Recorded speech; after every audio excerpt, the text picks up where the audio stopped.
Good morning, students. Today we'll learn linear programming problem, which is part of our MBA course of MB 106.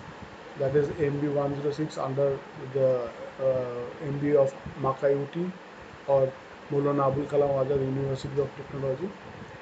And there we will be learning in module 1 we are having linear programming problem or LPP. So LPP is nothing but linear programming problem, and how we can explain linear programming problem. Let's discuss that. So let's take an example first, then we'll explain how the three terms linear, programming and problem, three different terms we'll explain with the help of the example, and then we'll formulate how we can mathematically model a particular production oriented problem and manufacturing problem, and then we will try to solve it. So let's assume manufacturing concern produces two things A and B, and say per unit cost price per unit A is 100 rupees and cost price per unit B is 120 rupees. Let us assume the selling price of A is 120 rupees and selling price for B is 150 rupees. So a company produces two things A and B, which are to make the per unit of A it costs 100 rupees and per unit of B costs 120 rupees, and after it is being produced it is sold in the market. Per unit of A selling price is 120 rupees and per unit of B selling price is 150 rupees. Now the cost has two components. I'm trying to make it very simple. So cost has two components. There is raw material and labor. So raw material, I'm assuming that to prepare to make 1 unit of A, 60 rupees raw material is used, and for 1 unit of B, 80 rupees raw materials is used, and similarly labor for A requires 40 rupees because 60 plus 40 gives you 100, and similarly labor for B is also 40 rupees. So to prepare a unit of A, you have to pay the labor 40 rupees, and for similarly for B, you have to pay the labor 40 rupees, and total amount of money that is available to buy the raw materials is say less than equals to 48,000 rupees. So in a month, the company has 48,000 rupees to pay to buy as the raw material, and say for paying the labor, the company has maximum of 20,000 rupees per month. Initially, I'm keeping that in mind. So let's make it a little bit more. Say make it 28,000. So total amount of labor payment that can be done is of 28,000 rupees. And per unit of A requires say 2 hours to complete.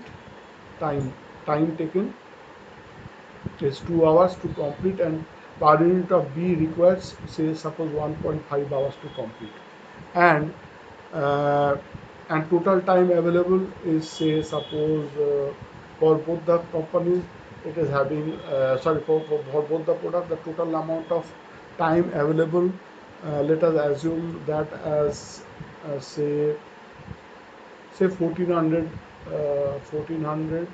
around 1500 hours. 1500 hours. So the company has 1500 hours of time to spend on to make A and B, and the company has for buying the raw material, the company has 48,000 rupees per month, and to pay the labor, the company has 28,000 rupees, and it has to be manufactured in such a way so that the after it has been prepared, it will be sold in the market, and now it is the from the in front of the company there is a problem that how many units of A and B should be sold so that or prepared so that the company can maximize the profit. So again I am explaining the problem. So a company produces two things A and B. Company produces two things A and B. Cost price per unit of A is 100 rupees and cost price per unit of B is 120 rupees. Selling price per unit of A is 120 rupees and selling price per unit of B is 150 rupees. The raw material required for per unit A is 60 rupees and for same for B is 80 rupees, and the company has 48,000 rupees to buy raw material, and the labor payment is to be done, and for that the company has 28,000 rupees maximum to pay for the labor, and for each unit of A that has been produced, labor payment is done for 40 rupees, and for similarly for B is also 40 rupees, and it takes 2 hours to complete a unit of A, and it takes 1.5 hours to complete a unit of B, and the company has total of 1500 hours to produce. So the company has 1500 hours to produce. So now from the company's point of view, the problem is how many units of A and B should be produced by the company so as to sell in the market and earn maximum profit. After selling, it can earn the profit in such a way so that it can the profit can be maximized. So that is the problem. So to continue with our discussion on linear programming problem, so now our job is to mathematically formulate this problem so that in the mathematical notation, and then we will try to solve. So some information is given. Now this kind of problem is called the deterministic problem because everything related to the production of A and B is given. All the values, all the information regarding the raw material, regarding the labor, regarding the cost price, selling price, all of them are given. Our objective only thing that we need to find out what is the combination of A and B that are to be produced, and out of those possible combinations means whether I can either make it 100 units, I can make it 100 units of A, I can make it 200 units of B, uh, I can make it 200 units of B, but whether I will make 500 units of A and 300 units of B, or whether I will make something else. So all those possible combinations can be produced from this given conditions. But what to produce, which one to produce, that decision we have to make, and from that the optimum we have to produce that amount of A and B for which the total profit is maximum. That is what we have to determine. Here all the information is provided. Our job is to choose the possible decisions, choose the possible combination that gives me the optimum profit. Now one thing here is to be assume that whatever units of A and B are produced, all of them are sold in the market and the profit will be earned accordingly. So under those basic assumption, we will try to go to the next step of the problem.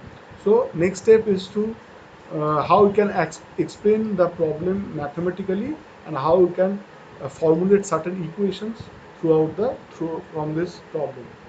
So as we have said, uh, our basic idea is to, so we know that profit is defined as selling price minus cost price. So for A, the per unit cost price for A is 100 rupees and per unit selling price for B is 120 rupees. So profit per unit for A is equals to 20 rupees. So 120 minus 20, sorry, 120 minus 100 gives you 20 rupees profit per unit for A. Similarly, profit per unit for B is 150 minus 120, that is equals to 30 rupees. For per unit of B. So that means if you are selling 1 unit of A, your profit is 100 rupees. Sorry, profit is 20 rupees. And if you are selling 1 unit of B, your profit will be 30 rupees. But the problem is how many units of A and B are to be sold, or how many units of A and B are to be produced. As I have said, the number of units that have been produced, all of them will be sold. So our job is to find out how many units of A and B are to be produced. So for that we have to think about some variables, and those variables will be termed as decision variables. So let's write this way. So let's assume that X units of A will be produced. X units of A is produced and Y units of B is produced. So as you have said that for per unit profit for A is 20 rupees. So if you are producing X units of A, so profit for X units of A will be 20 into X. So that is 20X, and profit for per unit of Y is 30 rupees. And if you are producing 30 units, Y units of B, then profit for Y units of B will be 30Y. So profit for X units of A is 20X, and profit for Y units of B is 30Y. So total profit will be 20X plus 30Y. So I am naming that as P. P is the total profit. That is what we have to find out. So because per unit of A is gives you 20 rupees profit, and per unit of B gives you 30 rupees of profit. So X units of A will give 20X, and Y units of B will give 30Y units of profit. So total profit will be P, that will denote by P, and that is equals to 20X of 30Y. And what we have to do, we have to find such X and Y. For that the total profit will be maximum. So we write that max, we have to maximize this profit. So max P equals to 20X plus 30Y. So max P equals to 20X plus 30Y. That is our objective. I'll tell you what is the objective later. But I cannot, as you can see, if you can keep on increasing the values of X and Y, the value of the profit will keep on increasing. But that will not necessarily true, because I cannot keep on producing X and Y, because for that I have to have enough raw materials. So in raw materials section we have only 48,000 rupees to buy the raw material.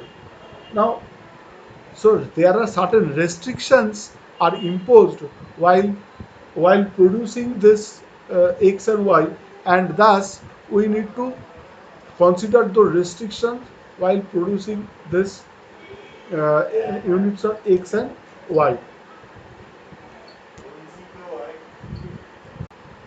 So I cannot keep on producing any number of units. There are certain restrictions given imposed on the production, because there are certain restrictions in raw materials, there are certain restrictions in labor, also there are certain restrictions in time. So let us explain the restrictions in mathematical terms. So how can I explain the restrictions of labor or buying raw materials in mathematical terms? Because we are producing per unit of X requires 60 rupees of raw material, and per units of B requires 80 rupees of raw material. Hence, to make X units of A, we require 60X units of rupees raw material, and similarly for Y, for B we need 80Y rupees raw material. So total cost for the raw material of making X units of A and Y units of B is 60X plus 80Y, and that is the total amount of money that will be spent to buy the raw materials for A as well as B.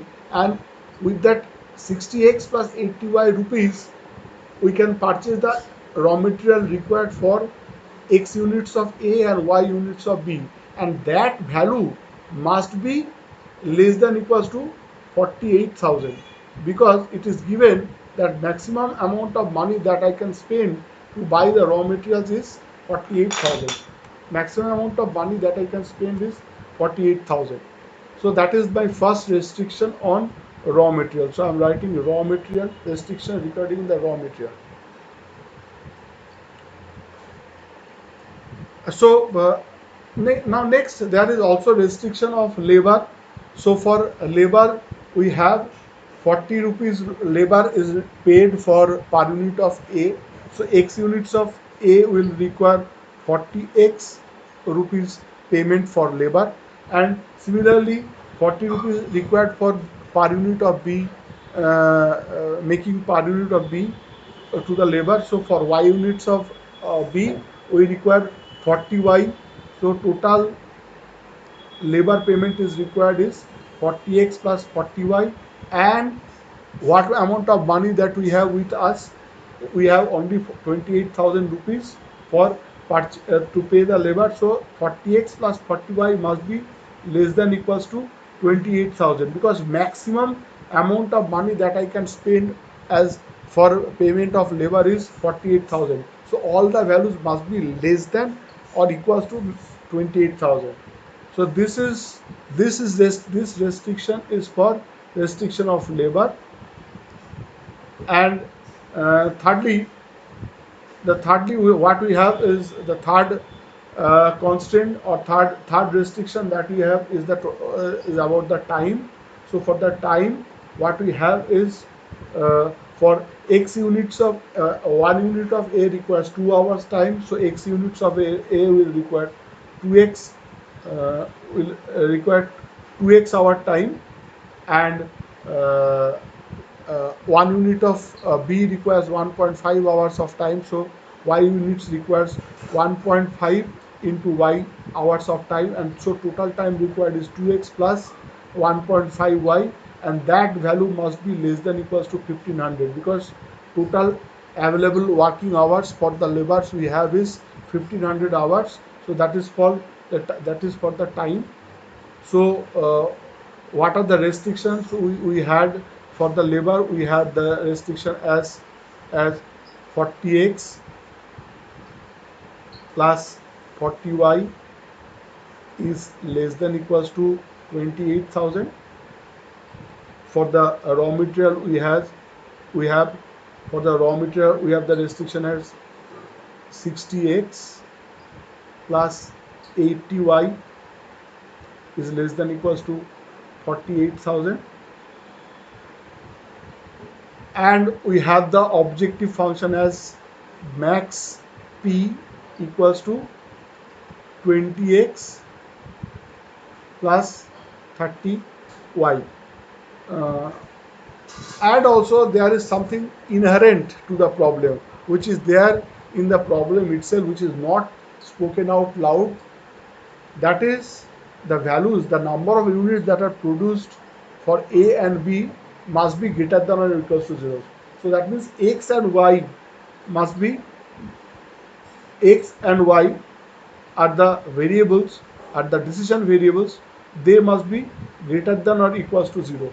We cannot produce negative amount of negative amount of A or negative amount of B. Either I will produce some amount 5, 6, 10, 20, 500, or I may not produce any amount. So it is possible that I may, if it happens that the producing B will give me maximum profit, so and selling B will give me maximum profit. In that case, I'll I'll pay I'll produce only B instead of A.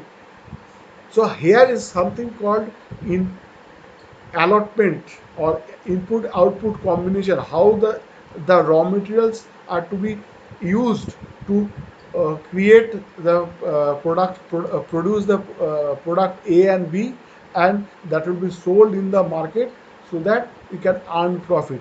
So from that particular problem where it is explained the different things, we have transformed the problem into some mathematical model, and this mathematical model is called the linear programming problem.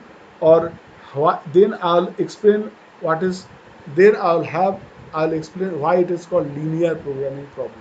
So so from the explanation, from the construction of the problem, we have transformed that to a mathematical model.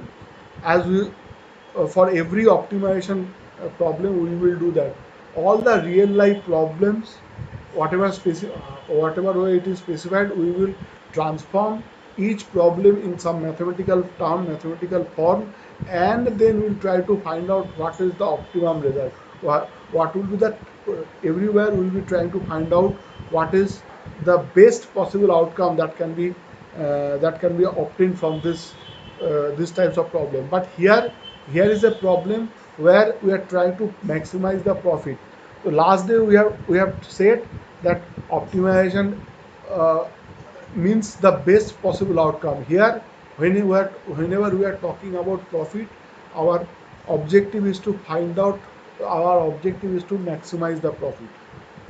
Now let's explain why it is called a linear programming problem. Now every linear programming problem, I'll say why it is called linear programming problem. This is a linear programming problem because a linear programming problem has three parts. First one is called the objective function. So this one is the objective. This is called objective. What we are looking at the problem, what we are trying to achieve through the problem.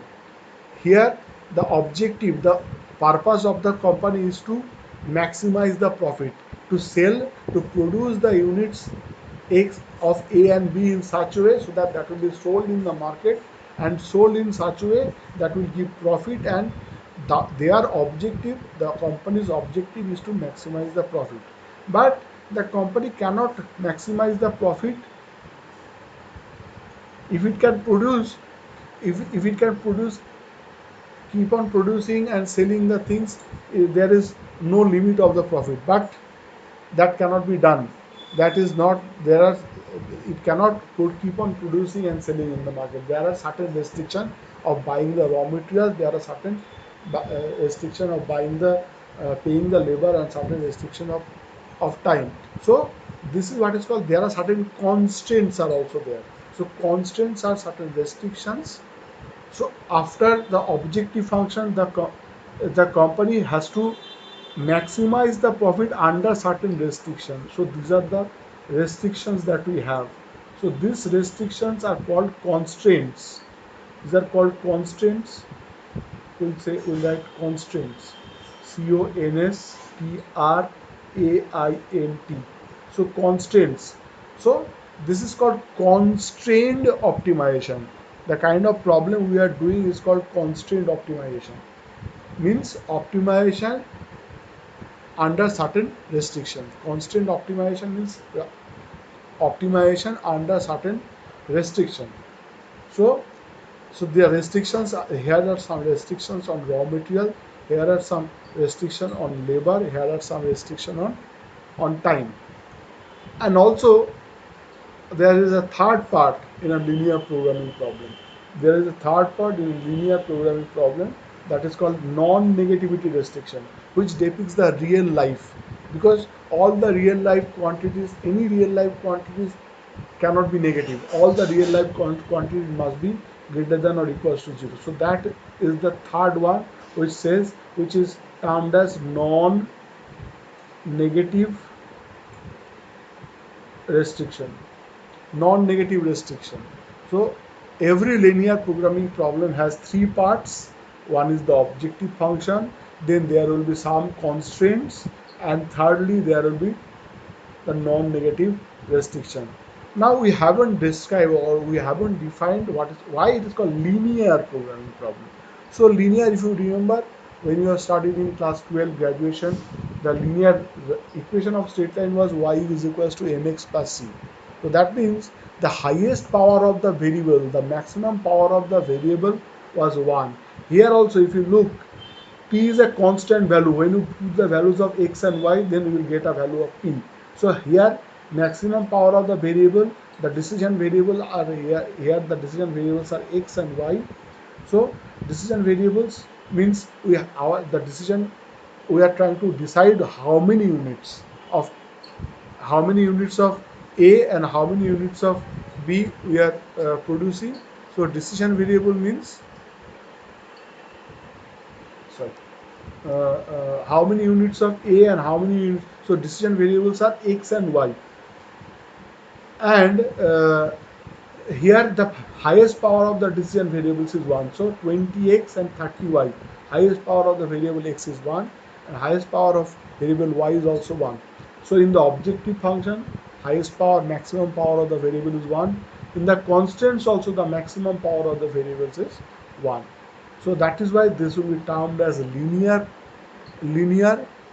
Then the next term is the programming problem. This is a programming, it's a problem, obviously it's a problem, because we are trying to find out the solution, the best possible solution that we are trying to find out. So here is a problem for through for which we are trying to find out the solution, and the solution, the method that we will be using to find out the solution, will follow some algorithm. Will follow some algorithm will follow some algorithm, so that algorithm or programming methodology or some sequential algorithm that will be followed to solve this linear programming problem, this problem. So that is why it is termed as linear programming problem. So to recapitulate again, the linear programming problem, why it is called a linear programming problem? It's a linear because everywhere in the objective function as well as in constraint, everywhere the highest power of the variables is 1, maximum power of the variables is 1. It's a programming problem because certain algorithm, certain methodology, certain process is followed to solve this problem to obtain the maximum profit. and and every linear programming problem has three parts. One is the objective function, then there are certain constraints. The objective function, there is a single objective function, there is a single objective function, then there will be some constraints, then there will be some constraint, maybe one, two, three, uh, keeping, we have to maximize, we have to optimize, keeping the constraints in mind. And thirdly, there will be the non-negative restriction, there will be the non-negativity restrictions, which depicts the real life and which says that this solution, of the variables cannot have a negative value. Either they will be having a positive value or zero value. So every linear programming problem will have these three parts, and the maximum variable power of the variable will be 1. uh, I'm just changing the data a little bit for the time data, for the just for the last one. I'm changing the time a little bit. Uh, Initially, I have given it takes 2 hours to prepare 1 unit of A and 1.5 hours to prepare 1 unit of B. I'm just changing the data a little bit only for the calculation part, nothing else. Uh, I'm changing the data to say I'm changing 1.5 hours per unit.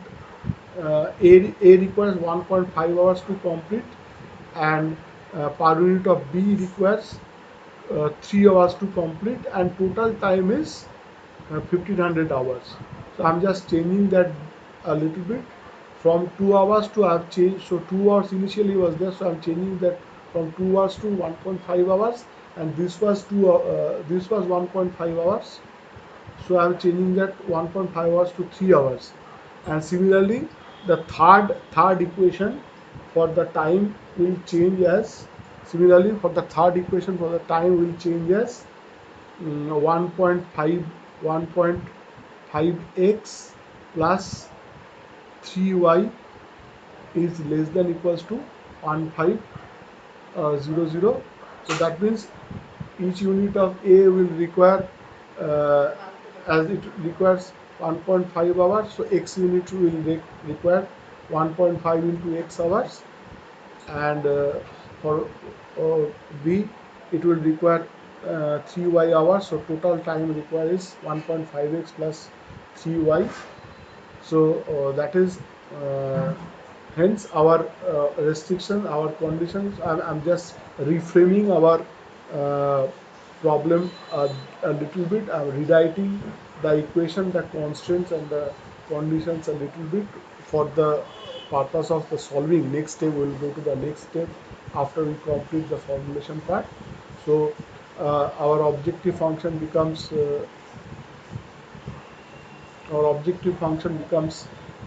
max profit P equals to 20x plus 30y, subject to conditions, subject to restrictions. 60x plus 80y is less than equals to 48,000. That is for the raw material. Then 40x plus 40y is less than equals to 28,000. That is for the labor. And the new constant, because of the change of the data that I have given, the new constant for the time is 1.5x plus 3y is less than equals to 1500. So that is the new constant for time, and these three are my restrictions or constraints. And finally the non-negativity condition or non-negativity restriction is x and y greater than equals to 0. So this is the problem that we have formulated, and this is called the linear programming problem with the objective function, with the constraints and with the non-negativity restriction. So in the next step we will try to solve how, we'll see how to solve the linear programming problem.